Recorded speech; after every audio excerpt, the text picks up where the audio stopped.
अगले 2 वर्ष के अंदर हम 2 लाख सरकारी नौकरी नौजवानों को देने जा रहे हैं। सरकारी नौकरी 2 लाख। मैं जो कह रहा हूं नोट करना। क्या इससे यूपी में होने वाले उपचुनाव पे कोई अंतर पड़ेगा? आइए इसी मुद्दे पर लोगों से बात करते हैं और जानने की कोशिश करते हैं कि इस मुद्दे पर उनका क्या कहना है। 2 लाख भर्तियां निकाली हैं योगी जी ने, उत्तर प्रदेश मुख्यमंत्री। बेरोजगारी को दूर करने के लिए युवाओं को नौकरी देने का उन्होंने ऐलान किया है। क्या कहना है आपका इस मुद्दे पर कि इससे उपचुनाव के जो 10 सीटें हैं उस पर अंतर पड़ेगा? क्या एकदम पड़ेगा। क्या लगता है इस बार कितनी सीटें लेके आएगी बीजेपी? नहीं, बीजेपी तो समथिंग अब तक कमाएंगी। फिर भी अब ये किया है, भर्ती कर रहे हैं, ये हो फाइनल हो, लड़के हों तो उस पर विचार किया जाएगा, पब्लिक विचार करेगी।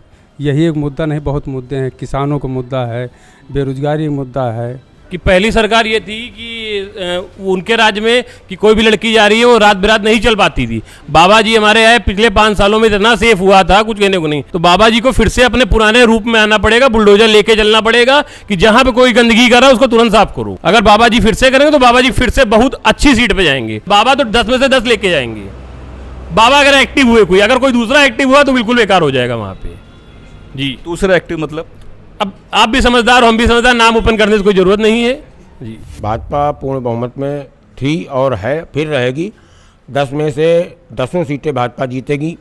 जो काम करना चाहता है वो बेरोजगार नहीं है, जो काम नहीं करना चाहता वो हमेशा आजीवन बेरोजगार ही बना रहेगा। और विपक्ष आज तक कोई रोजगार लेके नहीं आया। इतनी बैंकों में लाइन लगती थी लोन लेने के लिए, कोई भी ऐसा बंदा नहीं है आज लोन लेने में उसको दिक्कत हो रही है। बैंक वाले घर घर जाके पूछ रहे हैं आपको सरकारी योजनाएं आई हैं उसमें लोन चाहिए। अगर लोन लेके कोई व्यापार करना चाह रहा है, कोई काम करना चाह रहा है तो बेरोजगार कहाँ है? आरक्षण की बदौलत कुछ लोग नौकरी पा गए। मेन मुद्दा तो आरक्षण है, आरक्षण खत्म किया जाए। क्या लगता है जो 2 लाख भर्तियाँ निकाली हैं उपचुनाव की, सीटों में अंतर पड़ेगा क्या? हाँ, अंतर तो पड़ेगा, बट इन्होंने जो पेपर लीक हुए हैं उसका भी प्रभाव काफ़ी पड़ेगा। अब इसको जो है ये कंटिन्यू करें कि भर्तियाँ और भी निकाल लें तो उसका ज़्यादा प्रभाव पड़ेगा। योगी जी बढ़िया हैं, बढ़िया सरकार चला रहे हैं। बढ़िया विकास हो रहा है योगी जी के शासनकाल में। तो 10 में से कितनी सीटें? 10 में से 10 सीट पाएंगे। 10 सीटें जी। क्या लगता है 10 में से कितनी सीटें? 10 में से 10। कार्य बढ़िया रहा योगी जी का और हम सभी यूपी वासी चाहेंगे उन्हीं की सरकार बने। महिलाएं बेटियां सुरक्षित महसूस करती हैं, वरना सपा सरकार में सब गुंडे थे। और 10 में से 10 सीटें पाएंगे योगी जी। सपा का मतलब ये आरोप है, जो विपक्ष है वो इस आरोप को मतलब बार बार लगाने की कोशिश कर रहे हैं कि मतलब जब से योगी जी हैं तब से लॉ एंड ऑर्डर थोड़ा सा कम हो गया है, घटनाओं पर ध्यान नहीं दिया जा रहा है, तो सुस्ती वाला माहौल है।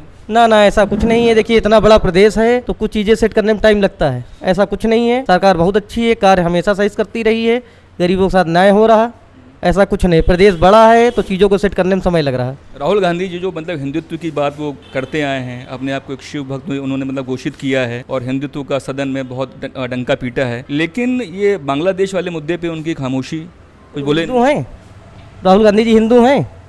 वो खुद मुस्लिम हो, क्या हिंदू को सपोर्ट करेंगे? मुस्लिम है, बिल्कुल मुस्लिम है, उनका पूरा खानदान मुस्लिम है। फिरोज गांधी कौन है उनके? वो हिंदू हैं, वो खुद मुस्लिम है, वो तो मुस्लिम की तरफ बोलेंगे ही। बांग्लादेश वाले मुद्दे कुछ नहीं बोल रहे हैं। 10 में से कितनी सीटें देना चाहेंगे इस बार? 5। तो भाई लोगों, आज के एपिसोड में बस इतना ही। आपको एपिसोड कैसा लगा हमें कमेंट बॉक्स में लिख के ज़रूर बताएं। और हाँ, चैनल को ज़्यादा से ज़्यादा शेयर करें, लाइक करें, सब्सक्राइब करें। Thank you.